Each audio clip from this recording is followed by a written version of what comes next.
Number 28 on Chapter 11 reads, the distance between the center of the wheels of a motorcycle is 155 centimeters. The center of mass of the motorcycle, including the biker, is 88 centimeters above the ground and halfway between the wheels. Assume the mass of each wheel is small compared with the body of the motorcycle. The engine drives the rear wheel only. What horizontal acceleration of the motorcycle will make the front wheel rise off the ground? Okay, so I was able to draw this image where this wheel is going to be the rear wheel, and this is a front wheel, which eventually is rising off the ground. And I defined my center of mass, or the rotational axis, to be right here, the black dot, and then this distance between the wheels is 1.55 meters, or 155 centimeters, and the distance from the center of mass to the ground is going to be 0.88 meters. So as soon as we begin, I am going to draw a force body diagram on the back wheel. There won't be any forces on the front wheel since it's lifted off the ground. So for this one, it is going to have Fn up, mg down, and the wheel is going to be rotating that way. So it's going to be, the friction force is going to be opposing the direction of motion. So if the wheel is turning that way, then the friction force is going to be pointing to the right. And so from doing the force body by force equations first, it's going to be F in the x direction is equal to the friction force equals max.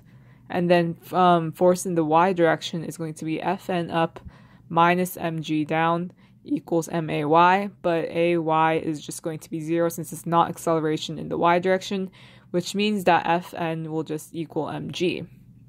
And then after we have those two force equations, we can do a torque equation. So on this wheel, you can tell that this friction force is going to be doing torque on the wheel since it causes the wheel to rotate, and as well as the Fn force that is going to also do torque on the wheel since it also causes it to rotate. This mg force is not going to be doing any torque on the wheel since it doesn't cause the wheel to rotate at all.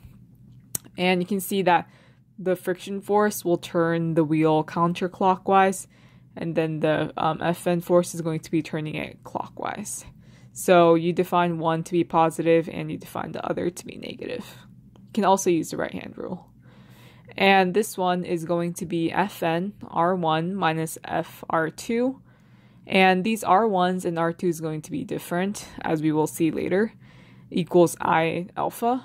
And for this one, since it said that the mass of the wheels are small compared to the body of the motorcycle, that means that the I alpha is just going to be 0 since the m is negligible for the wheels. And then this is going to be Fn R1 minus friction force R2.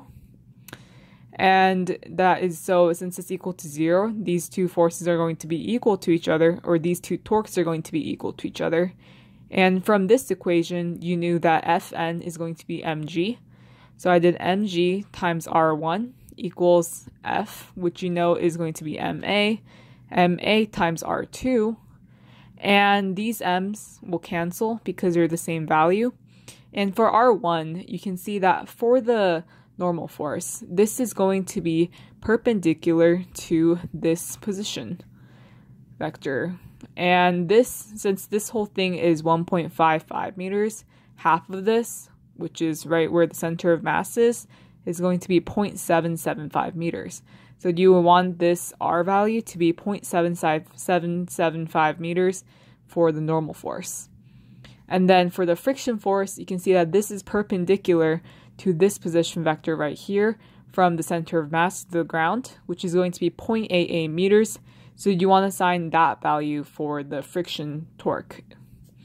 So what you can do here is G times 0.775 meters equals A times 0.88 meters. When you solve for A, where G equals 9.8 meters per second squared, you're going to get A equals 8.63 meters per second squared.